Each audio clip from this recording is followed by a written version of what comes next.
మరొక విశేషమైన అభిమాని కలిశాను. అతని పేరు సత్యనారాయణ.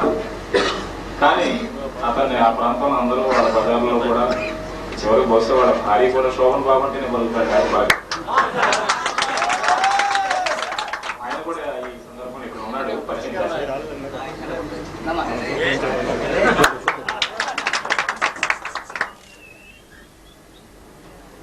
శోభన్ బాబు అంటే ఆయన వినపడదు అసలు. అభిమానంతో నన్ను సప్లైతో వచ్చాను ఇంతకాలం. ఎందుకంటే ఒక విషయం ఏంటంటే బలరామకృష్ణుడు ఈ మధ్య నేను నటించాను.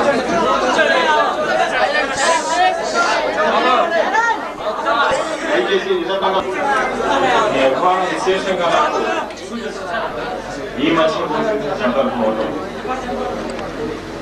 గ్లామర్ హీరోగా నన్ను మనమున్న చూసిన మీరు బలరామకృష్ణుడు బలరామయ్య చాలా కఠినమైన పాత్ర. నిజానికి మా కుటుంబంలో అందరి అభిష్టానికి విరుద్ధంగా ఆ పాత్ర నేను అంగీకరించాను. ఆ సినిమా ఒరిజినల్ పిక్చర్ ఛానల్లో ఉంది, అది చూసి మా వాళ్ళు ఎవరో యాక్సెప్ట్ చేయాలి. ఈ పాత్ర ఎట్టి పరిస్థితుల్లో మీరు వేయడానికి వీలేదని అందరూ పట్టుబట్టారు. కానీ నేను అప్పటికే ఆ నిర్మాతకి దర్శకుడు నేను మాట ఇచ్చాను. ఆ మాట నిలబెట్టుకోవడం కోసం యాక్ట్ చేశాను. అయితే మీ అభిమానానికి నిదర్శనం ఏంటంటే నేను గొప్పగా నటించానని చెప్పను, కానీ మీ నిదర్శనం ఏంటంటే అది కథానాయకుడు ఒక కథానాయకుడు పాత్ర అయినా విశేషించి it is more a villainous character, grievously villainous character. అది సాధారణంగా ఏ హీరో వేయడానికి సాహసించకూడని పాత్ర. సాహసం చేశాడు. ఏదో నా పరిధిలో నేను నటించాను. నా అభిమానులే కాదు, అభిమానులు కాకుండా కూడా ఎంతో మంది నన్ను అభినందించడం నన్ను ఆశ్చర్యచకితం చేసింది. ముఖ్యంగా లేడీస్ అభిమానం పొందిన, విశేషంగా లేడీస్ అభిమానం పొందిన ఒక కథానాయకుడు ఒక విలన్ క్యారెక్టర్ వేసినా కూడా ఆ అభిమానం ఏమీ తగ్గకుండా. పైగా నేను అడిగేవాడిని ఈ రాజమండ్రి షూటింగ్ టైంలో చాలా మంది లేడీస్ వచ్చి బలరామ కృష్ణ మీరు బాగుందండి, మాకు బాగా నచ్చిందంటే నేను ఎదురు ప్రశ్న వేసేవాడిని, ఏంటమ్మా సింపథెటిక్ క్యారెక్టర్ కాదు కదా, సింపథీ లేని సానుభూతి లేని క్యారెక్టర్ కదా, మీకు ఎందుకు నచ్చిందంటే ఎందుకంటే మాకు నచ్చింది నేను చెప్పలేను, మాకు నిజంగా చాలా బాగుందని చెప్తే నేను అనుకున్నా ఈ జన్మ ధన్యం. మీ అందరి అభిమానానికి, మీ అందరి అభిమానంతో ఇంత దూరం నేను వచ్చాను తప్ప మీ అభిమానానికి నేను డిజర్వ్డ్ అని, ఇంతగా డిజర్వ్డ్ అని నేను అనుకుంటున్నాను. అనుకునేట్టు మీరు చేస్తున్నారు అంటే ఈ ప్రోత్సాహం, మీరు ఇచ్చే ఉత్సాహం, ఈ ఊపు, దీంతో కొన్నాళ్ళు మిమ్మల్ని అలరించడానికి, ఆహ్లాదపరచడానికి నా ప్రయత్నం నేను చేస్తాను. మీరు సగర్వంగా తలెత్తుకునేట్టు నేను చేస్తాను. ఇది నా హామీ.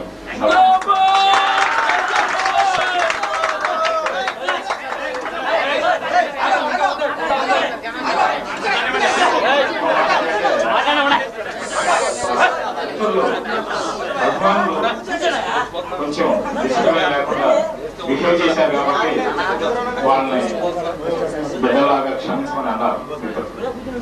గొడవ చేయడం సహజం, బిడ్డలు తప్పకుండా గొడవ చేస్తారు. అయితే వీడు బిడ్డలే కాదు, మీరంతా నా బిడ్డలే కాదు, బిడ్డల కంటే ఎక్కువ. కారణం ఏంటంటే బిడ్డలు కూడా అభిమానించవచ్చు, లేదా మీ అంతా అభిమానించవచ్చు, మీకంటే అభిమానించడం అసాధ్యమైన విషయం. అసాధ్యం, దుస్సాధ్యం. ఎక్కువగా మీకంటే ఎక్కువగా వాళ్ళు నన్ను అభిమానిస్తానని చెప్పుకుంటే నన్ను నేను మోసం చేసుకున్నాను. వాళ్ళకంటే ఇంకో రకంగా మీరు ఎందుకు ఎక్కువ అంటున్నారంటే నా బిడ్డల కంటే కూడా వాళ్ళు నా ఆస్తిలో, నా సంపాదనలో వాటాలు అడుగుతారు. మీరు ఏ వాటా అడగట్లేదు, మీ టేబుల్ నుంచి తీసి ఖర్చు పెట్టుకుంటున్నారు. కొన్ని ఏళ్లుగా నాకు తెలిసి 10-15 ఏళ్ళుగా నేను మీకు ఎవరికి నేను ఉత్తరాలు రాయట్లేదు, ఫోటోలు పంపిస్తలేదు, మీ టెలిఫోన్స్ కూడా నేను ఆన్సర్ ఇవ్వట్లేదు, నేను పక్కనే ఉంటాను ఆన్సర్ ఇవ్వట్లేదు. దాని అందరికీ ఒక కారణం, నేను ఆన్సర్ ఇస్తే ఒకసారి మీ టెలిఫోన్ నేను ఆన్సర్ ఇస్తే మీరు 100 టెలిఫోన్ చేస్తారు, 100 ఖర్చు పెడతారు. ఎంతో టైం, ఎంతో ఎనర్జీ, ఇవన్నీ మీరు నా మీద వేస్ట్ చేయడం నాకు ఇష్టం. మీ అభిమానానికి డెఫినెట్ గా నేను రెసిప్రొకేట్, అంతర్లీనంగా నేను రెసిప్రొకేట్ చేస్తాను. అందువల్ల మీరందరూ ఆ విషయంలో నన్ను మీ కాలం కానీ నీ ఎనర్జీ కానీ ఏ విధంగా వృధాపరచడం నా మూలంగా నాకు ఇష్టం లేదు. అందుకే ఎంతో కాలంగా నేను ఎప్పుడు ఏ విధమైన ఎంకరేజ్మెంట్ నేను మీకు ఇవ్వాల, అయినా కూడా మీరు ఎంత అభిమానంగా నన్ను చూస్తున్నారంటే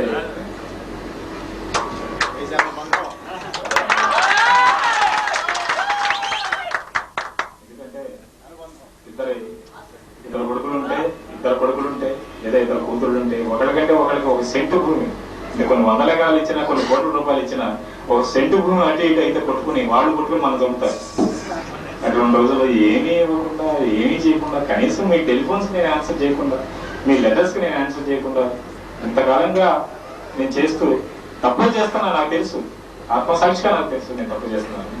కానీ మీ భవిష్యత్తులు ఎక్కడ దెబ్బతింటాయని అహర్నిశలు నన్ను ఆరాధించే నా అభిమానుల భవిష్యత్తు దెబ్బతింటాయని నేను వెనకడుగు వేసాను. అది మీ అందరికీ మీరు అందరికి తెలుసో తెలియదే కానీ నన్ను మన్నించండి. సభాముఖంగా నేను కోరేది ఏమంటే నన్ను మన్నించండి, ఇది ఇట్లాగే సాగనివ్వండి. మీ అభిమానం మాత్రం నా హృదయంలో దాచుకుంటాను. పోతే మీరంతా నన్ను అభినందించారు, మిత్రులు అభినందించారు. ఎందుకంటే ఏం చెప్పాలి నాకు అవసరం లేదు. మళ్ళీ మంచి మంచి పిక్చర్లో యాక్ట్ చేయమంటున్నాను, చేస్తాను. నా అదృష్టం మనం లెక్కేసాం. కొంతమంది కలిసి కొన్ని ఎన్ని మంచి చిత్రాలు ఉన్నాయో ఒకసారి లెక్కండి. నేను లేకుండా అడిగాను, లిస్ట్ అవుట్ చేశాను. దాదాపు మనం 200 పిక్చర్లు యాడ్ చేసాం. దానిలో దాదాపు మంచి పిక్చర్లు 60 పిక్చర్ల దాకా వాళ్ళు లిస్ట్ అవుట్ చేశారు. నేను మళ్ళీ చూశాను. దాదాపు 60 పిక్చర్లు నేను లైక్ చేసిన పిక్చర్లు ప్రజలు కూడా అభిమానించిన పిక్చర్స్, బిజినెస్ వైజ్ కూడా అందరినీ ఆహ్లాదపరిచిన పిక్చర్స్. అది నా అదృష్టం. 60 పిక్చర్లు ఒక నటులుగా నా వెనక నాకు అండగా చెప్పుకోవడానికి, నేను ఉన్నప్పుడు చెప్పుకోవడానికి కానీ నేను పోయిన తర్వాత కూడా మీలాంటి అభిమానులు చెప్పుకోవడానికి ఒక చిహ్నం అది చాలు. ఈ జన్మ కథే చాలు. అవార్డులు అంటారా దాదాపు 44, 45 వచ్చినాయి. అవి కూడా మిత్రులు లెక్క పెట్టారు, నేను ఇవన్నీ లెక్క పెట్టను. బెస్ట్ యాక్టర్ అవార్డ్స్ వచ్చినాయి. I will do my best continue same phenomenal. అయితే సభాముఖంగా నా అభిమానం కోరేది ఏంటంటే కొత్త తరం నూతన తరం హీరోల్ని మీరు ఏ విధంగా ఇచ్చిపరుస్తారు. ఒకే రీజన్, మీరందరూ నా బిడ్డలు ఎలాగో నా బిడ్డలతో సమానమని ఎలా చెప్పానో వాళ్ళు కూడా నా బిడ్డలతో సమానం. వాళ్ళ ఏజ్ కూడా నా బిడ్డల ఏజ్. నా కుమారుడు 32 సంవత్సరాలు 33 సంవత్సరాలు వచ్చినాయి. అలాగే ఈనాడు బాలకృష్ణ గారి, చిరంజీవి గారు కానీ వీళ్ళందరూ కుడి విధంగా అదే ఏజ్. వాళ్ళతో మనకు కంపారిజన్స్ ఉండకూడదు, వాళ్ళతో మనకు పోటీ ఉండకూడదు. అయితే వాళ్ళకి గౌరవం చేయండి, లేకపోతే మీరు అంతగా మీరు నచ్చకపోతే సైలెంట్. అందువల్ల ఎవరితో మీకు పోటీ ఎక్కర్లా. ఈనాడు మన బిడ్డలతో ఏంటండి తన బిడ్డతో పోటీ పడడు. అలాగే వాళ్ళంతా నా బిడ్డలు లాంటి వాడు, వాళ్ళతో నేను పోటీ పెట్టుకోను, మీరు కూడా పెట్టుకోవద్దు. ఇది సభాముఖంగా ఆవేదన, నివేదన. ఇంత సన్మానం ఇంత ఘనంగా నేను చేసినందుకు అయినా నేను సన్మానాన్ని ఇష్టపడిన మిత్రులందరికీ తెలుసు. వారు కూడా చెప్పారు, జగన్మోహన్ రావు గారు, నగరరావు గారు, శ్రీనివాస్ గారు వీళ్ళంతా చెప్పారు. అయినా నేను తప్పించుకున్నామని చూశాను ఈసారి కూడా. చాలా కాలం 10 ఏళ్ళు అడుగుతున్నారు, ఏమంటే పెద్దవాడు సెంట్రల్ ప్లేస్ అంటే మేము అన్నీ ఇంత కష్టపడుతుంటే మీరు సన్మానానికి కూడా మీరు ఆలోచించేది సభాముఖం కనపడరు ఏమిటండి ఇది. కాబట్టి మీ అందరికీ తెలుసు, నేను పబ్లిక్ ఫిగర్ అయినా I'm more A private person. I'm a private man though I'm a public figure, though I'm a private person. So ఒక షై టైప్ ఆఫ్ పర్సన్. ఈ సభలో అభినందనలు ఇవన్నీ పెద్దగా ఇష్టపడే మనిషిని కాదు. అయినా నేను ఏం సాధించానని అనిపిస్తుంది ఎప్పటికప్పుడు. ఇంకా ఎంతో సాధించాల్సి ఉంది. నటుడుగానే వ్యక్తిగా చాలా సాధించాల్సి ఉంది, నటుడుగా కూడా ఇంకెన్నో మిషన్ ఎక్కాల్సి ఉంది. అయినా నాకు సన్మానం I'm also a commoner, one మన సో మెనీ పీపుల్ అనే ఫీలింగ్ నాలో. ఈ సన్మానాలు ఇవన్నీ అంతగానే ఇష్టపడేవాడు కాదు. అయినా తప్పించుకోవాలని ఆ మధ్య బలవంతం చేస్తే సరే ఫోన్ చేయండి, ఎన్నిసార్లు రోజులేమైనా తర్వాత చేద్దామంటే ఫోన్ చేయండి నేను చెప్తాను. నేను రాజమండ్రి షూటింగ్కి వెళ్ళాను, ఫోన్ చేయకుండా డైరెక్ట్ కార్ వేసుకొచ్చాను. సో యాక్చువల్లీ కార్ నడిమి ఇంత ప్రేమతో ఇంత అభిమానంతో వాళ్ళందరూ వచ్చినప్పుడు కాలంతో బాగోలేదు. అవకాశం కూడా ఉంది కాబట్టి ఇక్కడ 10 రోజులు ఇప్పుడు మా ఊళ్ళో ఉండే అవకాశం ఉంది కాబట్టి దాన్ని యాక్సెప్ట్ చేశాను. And I thank each and every person, one and every person, from my heart, from my mind, from everything of mine. Thank you very much.